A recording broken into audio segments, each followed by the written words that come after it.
The following program may contain coarse language, violence, nudity, mature subject matter, or scenes which may not be suitable for all viewers. Viewer discretion is advised. All Hit Radio.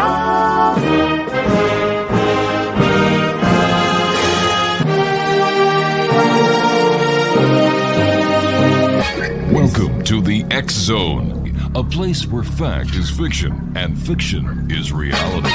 Now, here's your host, Rob McConnell. And welcome back, everyone. This is the final hour of tonight's show here in the X Zone with yours truly, Rob McConnell. And we're coming to you from our broadcast center and studios in St. Catharines. Jeez, we move around so much, it's hard to keep track. St. Catharines, Ontario, Canada. If you'd like to send me an email, xzone@xzoneradiotv.com, on all social media sites, Xzone Radio TV. And we come to you Monday through Friday from 10 p.m. Eastern until 2 a.m. Eastern. And there's something always going on here tonight in the X Zone. In fact, every night. My next guest, X Zone Nation, is Michael Sears, and he's joining us from Burns, Tennessee. And Michael, welcome to the X Zone. Hi, thank you for having me on the show. Hey, Mike, tell us a little bit about yourself. I live just outside Nashville, Tennessee. I'm married. I'm self-employed, and prior military. Used to serve in the United States Air Force. I was a police officer in the Air Force, and I've lived in Tennessee now since 2005. Well, thank you for your service. Thank you. How did you get involved in the paranormal? You're a paranormal investigator, paranormal researcher. How did all this come about? Well, it started early in my life. When I was age 5, I saw my first ghost. My parents, we lived in Western New York in the Finger Lakes area. And I saw a little girl in Victorian clothes in the middle of the night in my bedroom, and ran down to tell my parents that I had just seen a ghost. And my parents were not big believers at the time, and thought I had an active imagination. And throughout life, I had other encounters with ghosts. But then 1994 is where I had my life changes experiences with the paranormal. And that inspired me to seek more answers and research on it. What happened in 1994? 94, I had 2 major experiences. First one was my dad. My dad was battling cancer. And I'm sorry to hear that. And he passed away twice. The first time he passed away, he was in a coma for about a week. We had him at home with hospice care, and the hospice came in every other day. My mom and I would fill in for the days that they weren't there, and they were off that night. And they said that my dad's health at that time, it looked like he was probably going to pass away that evening, and asked if they wanted us for them to stay. And my mom says, no, we can handle it. If we need you, we'll give you a call. Well, my mom watched him. I went to bed, and about 3:00 in the morning, she said he took his last breath, and she was at his side of his bed for about a half hour grieving. And she decided to go and tell me that he had passed away. And before she could leave the room, he sat up out of the bed and said, "Where are you going?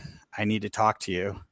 And he goes, "I begged them to allow me to come back and talk to you and Mike and let you two know that I'll be okay on the other side."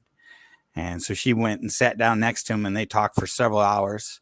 He talked to past relatives that had passed away. His first wife, who had passed away in the early 1960s from cancer, she was Japanese. He had met her in his time of service when he was stationed in Japan. And he spoke fluent Japanese and interpreted back and forth to my mom and to his first wife, who my mom says she couldn't see her. But she could feel like there was like this energy presence in the room. And by that time, it was almost 7:00 in the morning. And she's like, "I need to go wake up Mike and let him know what's going on." And he's like, "Well, I like to freshen up first. I want to take a shower." And he got out of the bed and took a shower on his own, which was, a shocker. So she comes and wakes me up and tells me that my dad wants to talk to me, which shocked me because he hadn't spoken for about a week. And for that whole month up to it, he was very, very weak. He had to be hand fed and all that. And so when I went to go check on him, he wasn't in the hospice bed that we had in our living room. And I said, "Where'd he go?" And she's like, "He's in his own bed." And I was in shock. And so I go in there and I see him, and he had all the color back in his face. He looked healthy. And he says, "Hey, I just want to make sure you're okay. And I don't want you to worry about me. And just to let you know that everything will be fine after I go." And so we talked for a bit. And some of the things he's like, "Do you have any questions?" And I'm like, "Well, I don't know what to ask." And I was like in shock. And I jokingly said, "Well, it'd been nice if you had taught me how to use your tools and stuff like that." My dad was very protective of his tools and all that. So we got talking. And one of the things that blew me away was I said, "Well, you've had it rough. You've been battling cancer for about 10 years. And he's like, "Well, I haven't had it rough." And I said, "Well, who's had it rougher than you?" And he goes, "Jesus has had it rough." And I about fell off his bed because my dad was not a churchgoer. If I heard the name Jesus from him, it was because he was cussing. So that shocked me. And so when he goes, "Well, I guess I'm done. I'm ready to go back." And my mom goes, "Well, I don't know how this works. Maybe you have to go back to sleep." So we said our goodbyes and he went to sleep, and we went out in the living room and she told me all that had happened that night. And it was about 11 o'clock in the morning. We hear him yelling out, going, "Hello, hello." And we go to check on him, and he's like all shocked that we're greeting him. He's like, "What are you guys doing here?" And we're like, "We live here." And he's like, "You mean they didn't come and get me?" And my mom's like, "I'm not sure what that's all about. I'm not sure." And she goes, "Maybe they're giving you a free pass for the day or something." And so he's like, "Well, I'm starved." And so she's like, "Well, what would you like? Some soup? You want a smoothie?" This guy was on a liquid diet for almost a month. And he's like, "No, I want some real food." He's like, "Mike, run down to the store and get some food." So I went and got what would be his favorite dishes if it was his last supper type of deal. And when I went to the grocery store, they had fresh live crawfish. And so I grabbed that, some corn on the cob, a steak, and even some beer in case he wanted that. And I got back home, and surprisingly, he's walking around the house. He helped me cook the meal. And we sat down at the kitchen table and had a nice family meal. And then we enjoyed in the living room for a while. We went through family albums and watched family movies. And then he says, "I want to go back to my own bed." And we went in there and just shared family stories and talked, and all throughout the night until it was almost midnight. And he's like, "I'm exhausted." And he says, "I want to go to sleep." He says, "If I don't wake up in the morning, I just want to let you know that I'll be okay. And don't worry about me. Everything will be fine." And he goes, "If I can, I'll try to make contact with you to let you know from the other side." And we're like, "Oh, okay." Which, is surprising to hear. And so we all said goodnight to him. The next morning, the doorbell's ringing, and it's hospice. And my mom comes in a panic to wake me up and goes, "Hospice is here." And I said, "Okay, let him in." She goes, "Well, how do I explain to it? He's in his own bed." And so we'll just tell him what happened. And so they come in and they find him not in the hospital bed, and they're all upset. And they think we dragged him out of his hospital bed so he could die in his own bed. And we tried to explain to them. They didn't believe us. So my mom and I were like, "We know what happened yesterday." And so they got him back into his hospital bed, and he passed away 3 days later. What a story. Yeah. How do you explain it, Mike?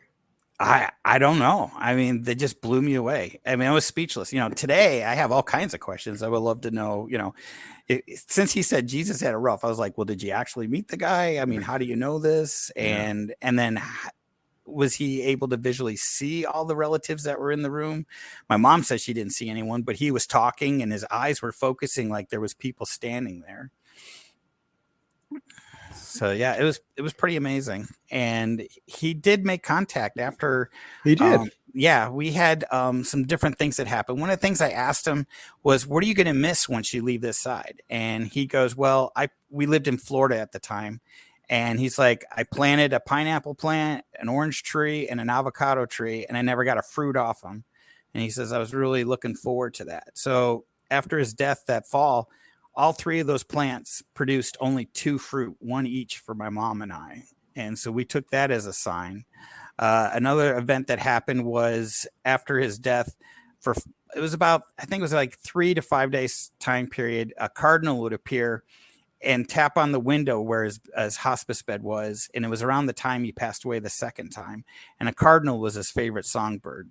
So when I said to my mom, I said, do you think this is a sign from Dad? You know, because it's showing up every day around the time he passed away. She's like, that's a possibility. That's his favorite songbird. So as soon as I said that, the bird never came back again. Recognition. Yeah. And then the big one, which was the day of his funeral. We came home from his funeral and I asked my mom, I said, do you want a dinner, you know, at the table and listen to music on the jukebox? I have a big AMI row jukebox that holds 145s in it. And I said, or do you want to watch TV, you know, watch the news? And she's like, I'd rather watch TV. So I bring out her dinner. I go back out to the kitchen to dish up my plate. And all of a sudden I hear the jukebox turning on and a record being selected. And I thought she had decided to listen to music, and the music starts blaring and she's yelling at me. She's like, hey, you know, I thought we weren't using the jukebox. And I said, oh, I thought that was you. So I come out and I go to turn it off. And the moment I go, hey, listen to the song. And it was the song Garth Brooks, If Tomorrow Never Comes. Right. And I go to the back of the jukebox to turn the off switch. And I look down to the floor and the cord's unplugged from the outlet laying on the ground. And I pick it up and I hold it and I show it to her. I said, hey, here's the plug. And she's like, no way. And I said, yeah, how is this possible? How is this playing the record? How is it all lit up? And she's like, it's got to be a message from Dad. Because she goes, listen to the words of the song. And then just then the record starts slowing down and the lights dimmed out and the jukebox finally just turned off. Wow. Yeah. You and I have to take a break right now, Okay. Mike. Exonation, Michael Spears is my special guest at vsparanormal.com, and we'll both be back after this very brief message. Man, welcome back, everyone. Mike Sears is our special guest. His website is vsparanormal.com. Mike, since that jukebox event, has your dad been around? Yeah, later that year during Christmas, I was out shopping and it was the first Christmas without my dad. Mm-hmm. And I wanted to do it real big for my mom. So I had gone to the store and I saw this a little over 3 foot tall angel, and I decided to buy it. So I was going out to the car with it and I smelled this strong cigar smoke. And I thought someone was being rude, you know, blowing their smoke towards me. And I looking around, and there's nobody in the parking lot with me. And as I was starting to put the angel in the car, I could hear my dad's voice talking to me in my head.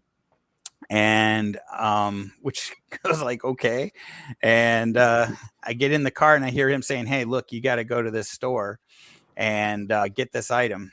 And the cigar smoke started, you know, following me into the car, and it got real strong. And his voice became louder, saying, you need to go there. There's an item waiting there for you and your mother. And so I drove all the way to this store, and it was my dad for Christmas. He did real big. He liked cooking, and he used to make real big fancy meals for the holidays. So being stationed in Asia a lot, he was in Japan, Vietnam, and Korea and that. So he knew a lot of Asian dishes.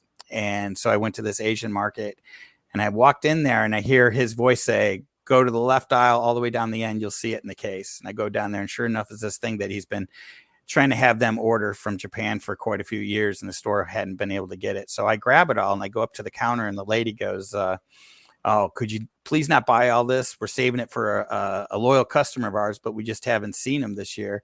And we're hoping you come in to get it. We finally got what he's been requesting. And so I said, can you describe him? And she described my dad to the T. So I pulled out his photo out of my wallet and showed it to her. And she goes, yeah, that's the guy. And I said, well, I'm his son. He had passed away. And she goes, well, I guess it's meant to be for you to have it. And I didn't tell her how I got there to get it because I figured it would spook her. And so I buy it and I go out the door and I hear his voice in my head say, tell your mom Merry Christmas, you know, from me. And drove straight home and had my mom sit down and place the angel in front of her and said, this is your early Christmas gift. And I said, now I'm going to tell you how I got your next gift. And I explained that to her. And of course, you know, she broke down crying and was all excited to, you know, that we got this specialty item for my dad. Wow. So what is VS Paranormal? It stands for volunteer state for Tennessee's volunteer state. Mm-hmm. And I started the team back in 2009. Fellow other people that were interested in learning about paranormal, why it happens, and researching like afterlife. And I had joined a team in 2006 and learned from them. And I just didn't like where the direction it was going. And I got into it because when I moved to Tennessee in 2005, I had started watching some of the paranormal shows, and I had seen them going in and investigating these people's homes. And a lot of it, I didn't see them finding answers. I saw more of it just they're going in there to have, an experience. And I said, these poor people still don't know what's going on or why it's happening. And so that's what I wanted to do, is to let these people know that they're not crazy, that this stuff happens. And I had an extreme haunting experience after my dad's death. And my dad passed away in June of 94. And in August of 94 is when the haunting started. What kind of haunting?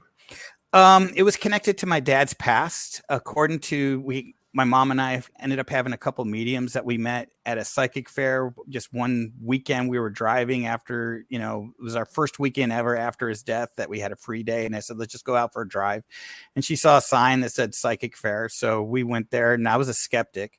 And I told the lady that was running the place, said, do you have anybody that works with the police? And she goes, we do have one lady that helps with the sheriff's office and the state police. And I said, well, I'll take her.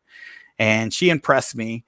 So when the haunting started, I called her and asked her if she could help me find answers. And she's like, I can't get rid of it, but I could tell you what it is. And according to her reading and another lady that came in, they both said it was connected to my dad's past from Vietnam, and that these men had been haunting my dad since Vietnam, and they were upset that he had crossed over.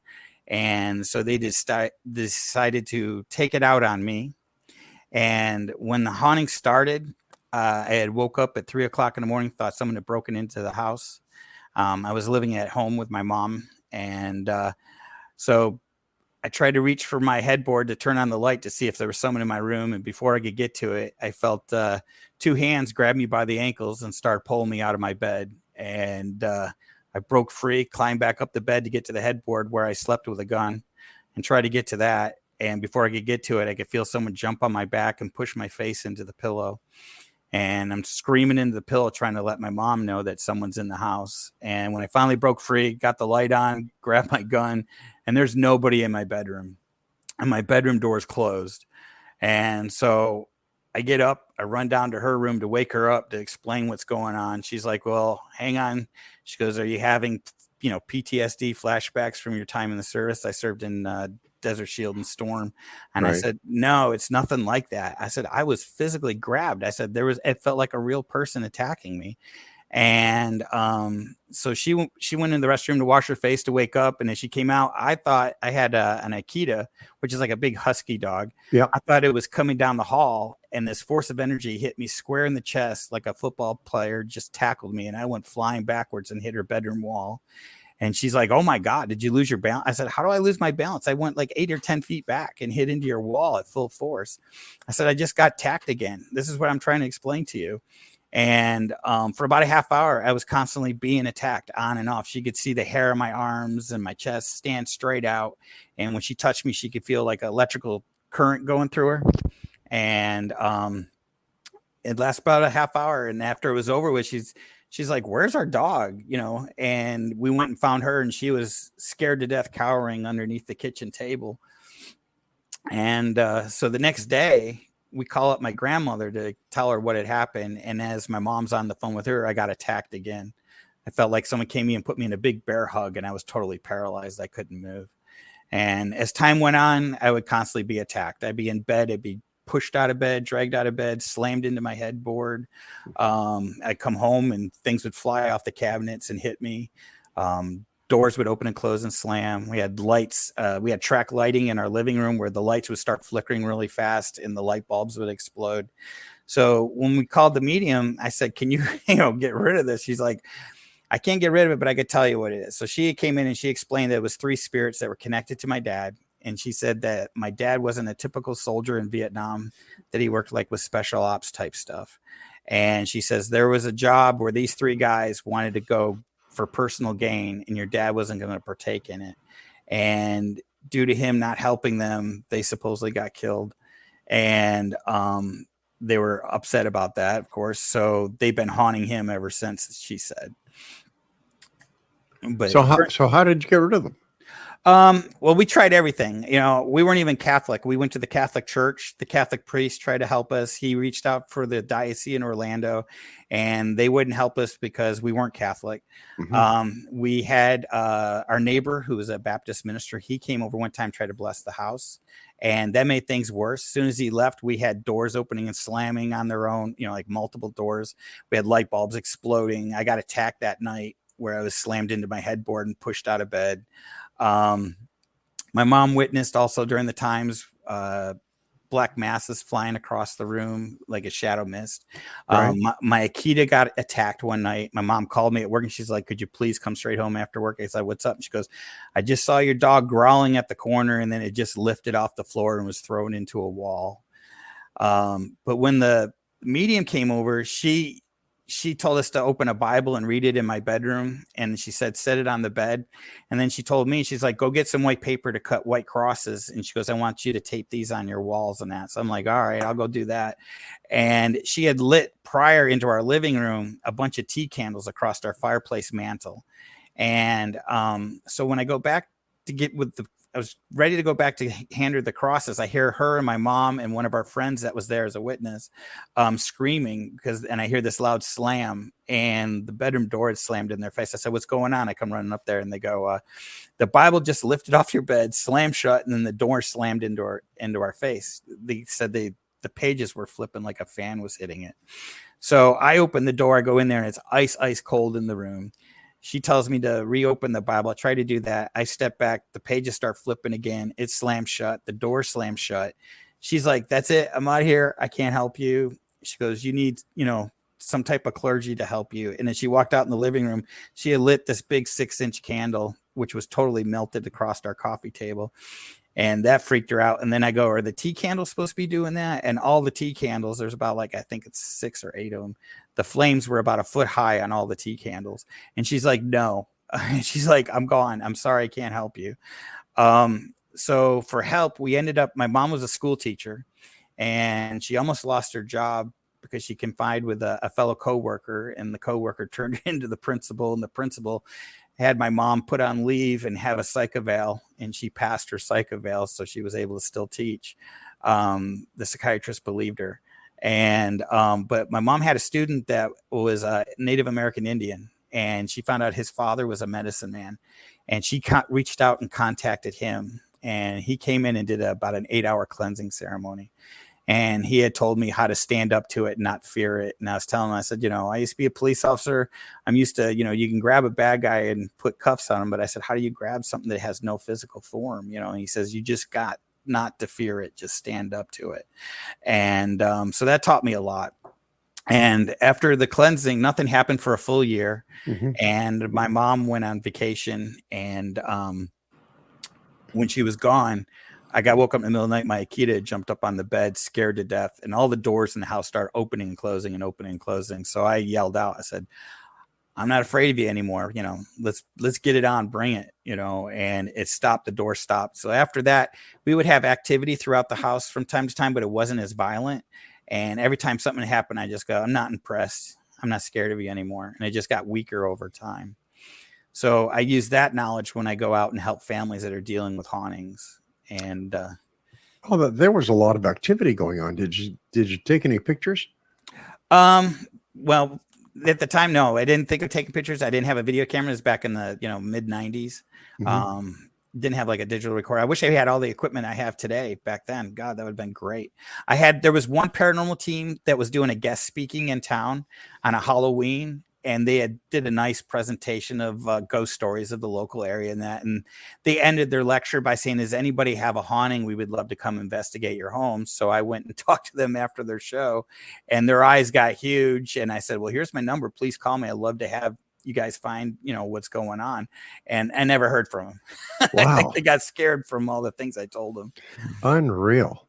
Listen, you and I have to take another break. Okay. When we come back, more with our very special guest, Mike Sears, this hour. His website is vsparanormal.com. This is the X Zone. Don't go away. Mike Sears is our special guest, vsparanormal.com. Mike, sounds like that was a pretty negative experience you had. Yeah, it definitely was. I still, to this day, I still have nightmares from time to time. Man alive. I have more PTSD from the haunting than I do from the war. Would you say that was your most negative experience you've had?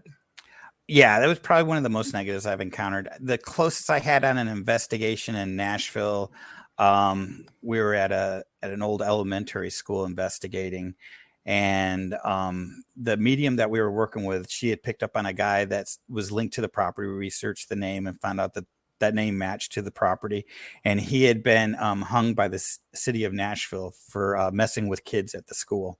And we were down there, and one of the team members goes, "Mike, you just disappeared. You just totally black all around you. I don't see your silhouette sitting in the chair." And I said, "Well, my left ear is getting really, really hot." And the medium goes, "I think you're being attacked. You need to leave." So I go to stand up, and I felt this big paw of a hand push down on my shoulder and push me back into the chair.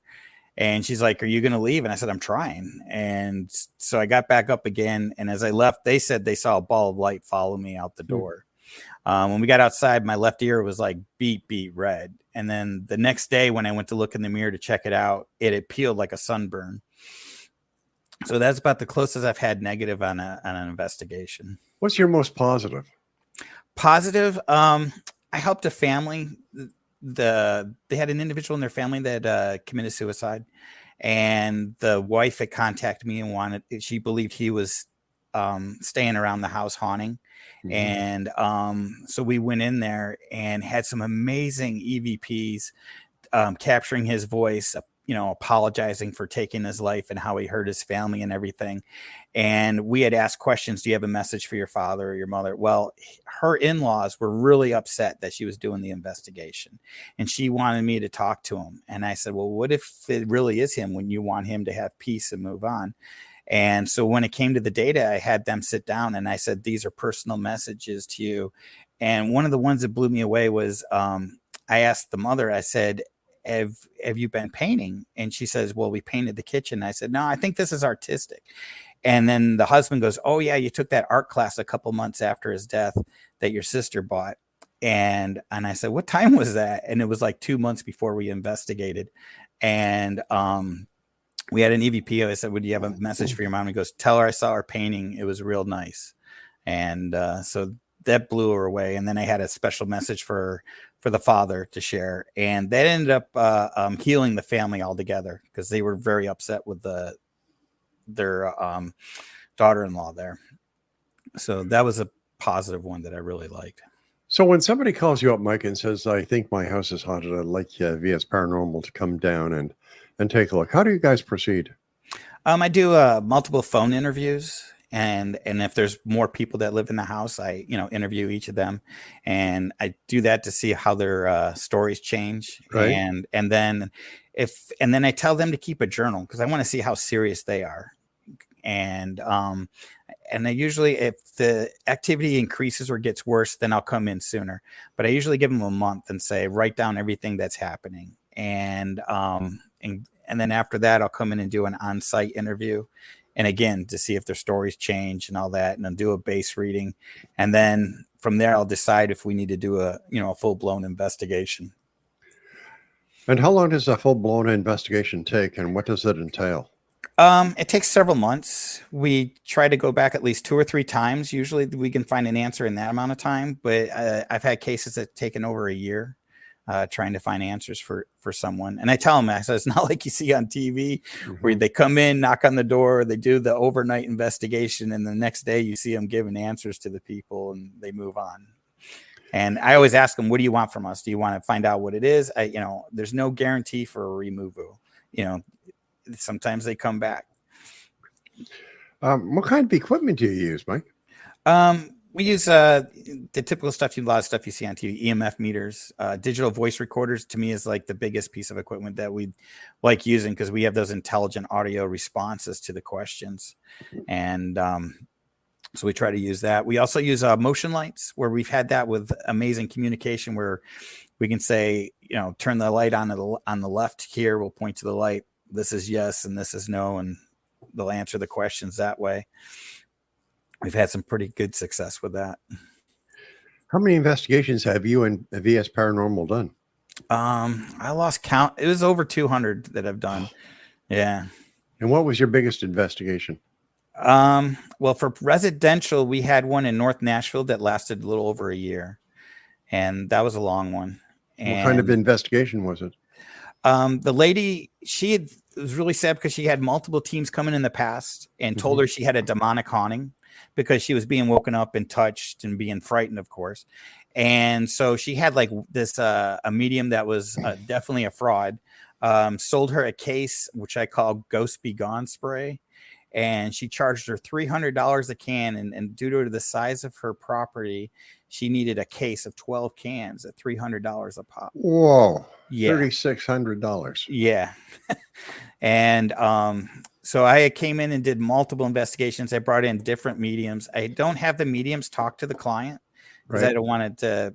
I've seen where I've worked with teams where they had a medium talk to the client, ends up having the client terrified because the mediums tell them, "Oh, I picked up on this guy. He did this and killed his whole family." And I'm like, "Well, where do you have the backup for that?" Oh my gosh. Yeah, your team hasn't done any research on that, and you're just going to tell the client right off the bat that just because that's what you're feeling. I said that's not good.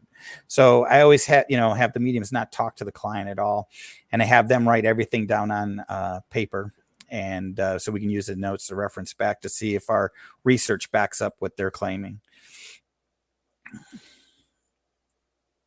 In your opinion, where's the most haunted place in Tennessee? Oh, wow. There's quite a few. Rippavilla is a Civil War plantation. And I did probably about a dozen investigations there. And I worked with Chris Fleming there, and he even ranked it in his top 10 for most haunted when I worked with him there. We saw full body apparitions, multiple intelligent, EVP responses. It's a very active place. So what is the main goal of paranormal investigations? What are you guys trying to prove? Well, to me, just to prove to the people that they're not crazy, that the stuff is out there, that it does happen, and it's not always an active imagination, which puts people more at ease, because a lot of them, because their family's saying, "Oh, you're just crazy. It's just your active imagination, or you're under a lot of stress." I doubt it. It's your brother or your sister or your mother or whatever, making contact. I'm like, how do you know that? Sure. Me, I said, to me, it's more than coincidence when you start asking the questions and you're getting intelligent responses to it. And then we had like the client, sometimes we have them hold up photographs of their family members, and all we do is just say, hold this photo up. And then we'll go, can you tell us who this is? We're asking the spirit. And we've had, clear as day EVPs going, that's me, stating the name. And, or can you tell us who this is in the photo? And they'll name that family member. All right, Mike, stand by. We've got to take our final break for tonight. And Exonation, Mike Sears is our special guest, vsparanormal.com. And we'll both be back as we wrap up this show tonight here in the X Zone with yours truly, Rob McConnell, from our broadcast center and studios in St. Catharines, Ontario, Canada. Don't go. Mike Sears is our very special guest. He's with VS Paranormal. How many members are there in VS Paranormal, Mike? Right now, there's 4 active members right now. We've took a little break due to the COVID. Everybody's trying to get their lives all back in order. With all the equipment you have, what is your favorite piece of equipment? I like the REM pod, and I also probably the digital voice recorder, because you can actually hear the live intelligent responses that you get through. So you're able to ask a question and get a response right away that you can. Yeah, sometimes. Yeah. Wow. I use an Olympus digital recorder where I can plug in headphones and hear the recording live as I'm asking the questions. And there's times I've actually, heard the voice reply come right through the headphones, and which is amazing. Sometimes where we've had 4 people with recorders on and only 1 recorder got it. Well, there's so many places in the United States that I've had the pleasure of talking to various investigators from all the way from Gettysburg to Waverly. And I can't understand, all right, when it comes to a battleground haunting, I can understand why those spirits never leave, because that's the way it is. But in a place like Waverly, why do the ghosts remain? Why don't they go? And Do you think that these ghosts or spirits ever get really annoyed at the amount of attention that they're getting? I would think sometimes they would probably get bothered.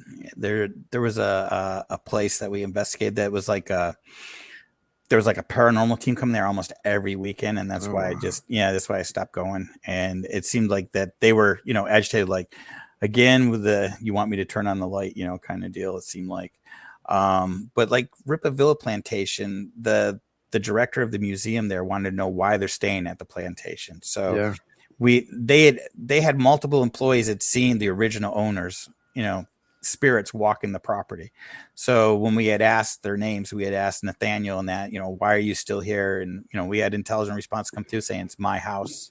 And, and then the wife, saying, it's my home and it's beautiful. So I could see, why they were connected, because they put a lot of work into that plantation, that house. Their life story was pretty interesting, how they built that house. He was a mason, and he didn't like how the mansion was being built the first time, and he made him tear it all down and start new. So I can see why he was so connected with it. I imagine so. Listen, you and your team go out and go to some very negative places. How do you protect yourself, and how do you make sure you don't have somebody follow you back home again? Mostly by our, people. Each of my team members have different religious faiths, so they do prayer, for protection. We sometimes do like the Native American Indian, where we do the saging with white sage. We smudge ourselves, to cleanse. We do that. I've had spirits follow me home, but it's never been, negative follow me home. I think it's just, hey, this guy reached out and talked to me. I want to talk some more. So I've had it where they've showed up and I've said, hey, you need to go. I haven't reviewed your recordings yet, or you're talking. So, but I'll get back with you. Mike, what are your final words for the X Zone Nation? What would you like them to know about investigating the paranormal, and do they need to be afraid of the paranormal? I don't think you got to be afraid of it, but you got to be cautious. It does have its negative side. You just got to be careful. See, I would just say, just be, on guard. You never know what you're going to expect.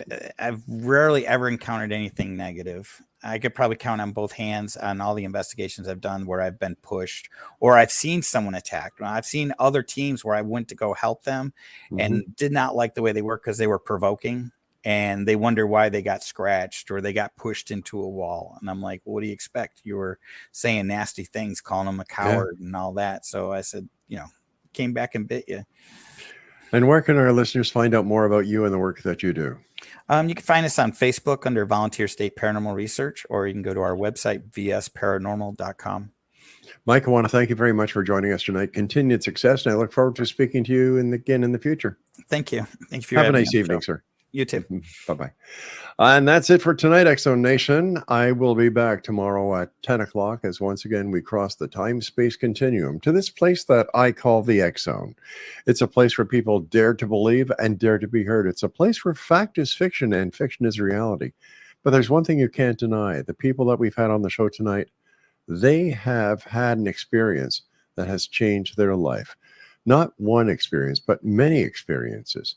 So, as always, I'd like to thank my producer here, Craig West, for his work, Mac Alexander, my program director, and of course, my senior executive producer, my lovely wife and best friend, Laura. So until tomorrow night, my friends, take care of each other. We are each other's brothers and sisters, and always keep your eyes to the sky and your heart to the light. Good night, everyone.